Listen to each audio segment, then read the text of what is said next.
Multi level marketing antara harapan dan kenyataan. Benarkah multi level marketing adalah jualan door to door atau sales? Multi level marketing adalah bisnis yang tidak bergengsi. Multi level marketing hanya menguntungkan orang-orang yang pertama gabung, yang bergabung belakangan pasti rugi. Multi level marketing adalah bisnis yang menipu. Benarkah demikian? Banyak pertanyaan mungkin yang Anda terima selama ini kan? Apaan MLM? MLM itu kan bisnis penipuan. Betul nggak? Anda bisa jawab? Nggak bisa bang, paling gue cuma bisa ngotot.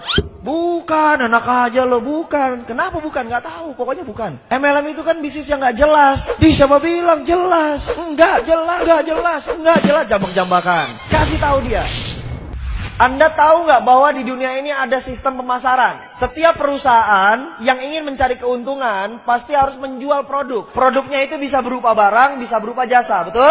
Nah, dibutuhkan sistem pemasaran untuk sampai ke konsumen. Nah, sistem pemasaran itu hari ini saya mau jelaskan kepada Anda.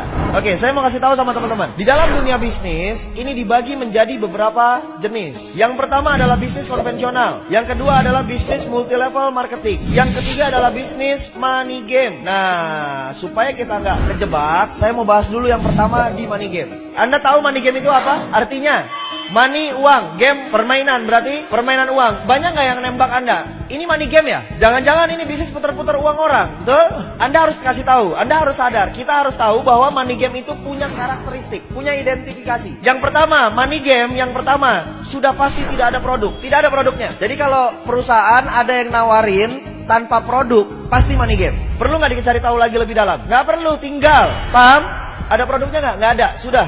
Tinggal. Identifikasi yang kedua, ada produk tapi harganya selangit. Contoh, produknya harganya selangit itu dibandingkan sama produk-produk yang ada di pasaran. Contoh misalnya odol. Odol biasa beli Pepsodent berapa harganya? Goceng, ceban gitu ya. Nah, ini ada perusahaan misalnya, dia punya produk odol juga. Harganya berapa? 50.000, 100.000. Apa kelebihannya? Pas sikat gigi, giginya jadi emas. Paham nggak maksud saya nih? Jadi harganya terlalu berlebihan, terlalu jauh. Produknya misalnya air minum, air mineral. Air mineral biasanya berapa? 5.000. Ada nggak yang jual sampai 50.000? Itu money game, itu identifikasi money game. Yang ketiga, sebenarnya tidak ada produk, tapi pura-pura ada produk. Biasanya sistemnya cicil atau tabung. Misalnya contoh, perusahaan itu menawarkan Anda produknya emas, tapi nanti dapat barangnya tahun depan. Jadi setiap bulan Anda taruh uang dulu. Perusahaan itu menawarkan travel, perjalanan umroh, perjalanan haji. Sifatnya tabung tiap bulan. Kapan dapatnya? Ntar 2 tahun lagi, ntar tahun depan. Nah, itu hati-hati, itu money game. Pura-pura ada produk padahal produknya nggak tahu kapan adanya. Produknya nggak jelas. Paham? Dan ini udah banyak di masyarakat. Jadi 3 identifikasinya. Anda ketemu sama perusahaan seperti ini yang nggak ada produk atau produknya harganya selangit, atau nggak ada produk tapi pura-puranya ada produk dengan cara mencicil atau menabung. Sudah, tinggalkan. Itu bukan perusahaan yang benar. Paham?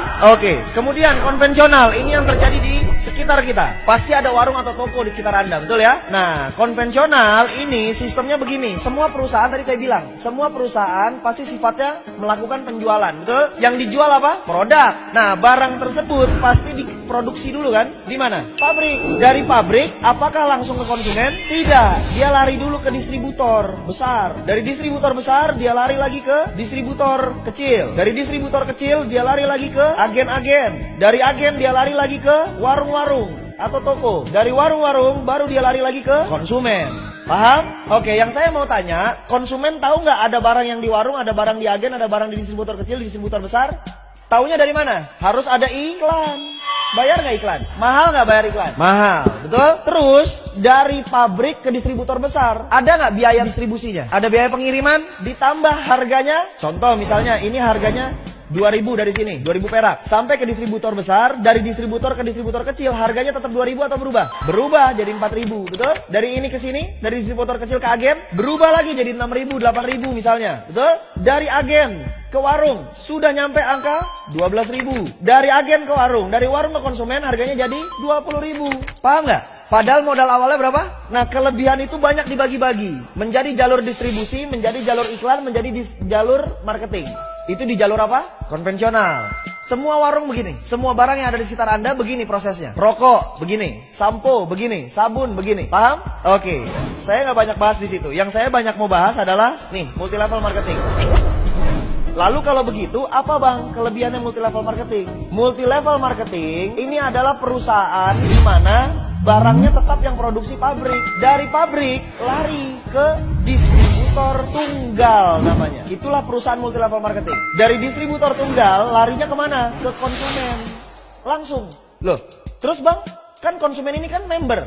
Ya, dia member. Terus member biasanya tugasnya ngapain? Cerita, betul? Akhirnya ada orang yang gabung sama dia, betul ya? Berarti si konsumen ini bisa menciptakan konsumen yang lain ya? Artinya apa? Konsumen ini otomatis garis miring marketing. Berarti konsumen ini garis miring bintang iklan. Berarti konsumen ini garis miring apa? Distributor. Paham? Dari sini konsumen menciptakan konsumen lagi, menciptakan konsumen lagi. Harganya dari pabrik ke distributor tunggal, dari distributor tunggal ke konsumen, ke sini sama semua nggak? Sama. Jadi kelebihan dananya tadi, kelebihan dananya tadi itu dialirkannya kepada siapa? Kepada kita, karena Anda marketingnya, Anda distributornya, Anda bintang iklannya. Berarti kita yang dibayar mahal oleh perusahaan multilevel marketing. Paham?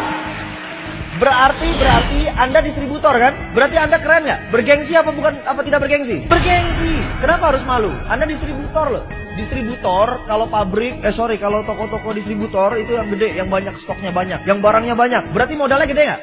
Kalau kita di multilevel marketing, modalnya perlu gede nggak? Nggak perlu. Paham? Oke, satu kelebihan lagi yang saya mau bahas. Anda lihat, Anda perhatikan. Biasanya jumlah barang yang dimiliki konvensional dari pabrik, dia ngoper ke distributor besar ini biasanya bersyarat. Artinya paket besar. Anggap misalnya 10.000 piece. Begitu sampai turun ke distributor kecil, ini turun menjadi 2.000 piece. Dari sini turun ke agen misalnya 500. Ke warung-warung misalnya 100. Ada batasan jumlah barang yang dikirimin, stoknya. Berarti pertanyaan saya begini, si warung ini bisa nggak lebih kaya daripada agen? Nggak mungkin, orang jualannya cuma 100 tiap hari. Agen jualannya 500 tiap hari. Mungkin nggak dia lebih kaya daripada ini? Tidak mungkin. Agen mungkin nggak lebih kaya daripada distributor kecil? Tidak mungkin. Distributor kecil mungkin nggak lebih kaya daripada distributor besar? Tidak mungkin. Betul? Oke. Sekarang saya mau tanya, multilevel marketing, si konsumen ini jual produk nggak? Jual. Produk siapa yang dijual? Produk perusahaan, bukan produk dia. Punya stok nggak masing-masing? Punya. Stok buat apa? Buat konsumsi, bukan buat dijual. Paham nggak? Stok yang dimiliki member yang bergabung itu adalah stok konsumsi, bukan stok untuk dijual. Yang dijual adalah produk perusahaan. Berarti ada batasan nggak stok barangnya? Tidak ada. Bisa nggak kejadiannya begini? Konsumen yang atas jual cuma 50, konsumen yang bawah jualnya 100. Bisa? Bisa. Siapa yang kaya? Ya dialah yang dapat untung banyak. Yang ini cuma jual atu. Berarti yang lebih kaya yang mana? Yang bawah. Tadi ada kalimat kan? MLM adalah bisnis yang memperkaya yang di... Salah atau benar? Salah. Karena justru multilevel marketing lah yang melawan konsep bisnis memperkaya yang di atas. Kalau konvensional, udah pasti yang atas yang lebih kaya. Kerja di kantor, udah pasti yang atas yang lebih kaya. Gaji staff sama manajer gede mana? Berarti itu yang memperkaya yang di atas. Kalau multilevel marketing, tidak memperkaya yang di atas sama sekali. Oke, berarti kita harus bangga dari perusahaan multilevel marketing. Berikan aplaus yang luar biasa diri Anda.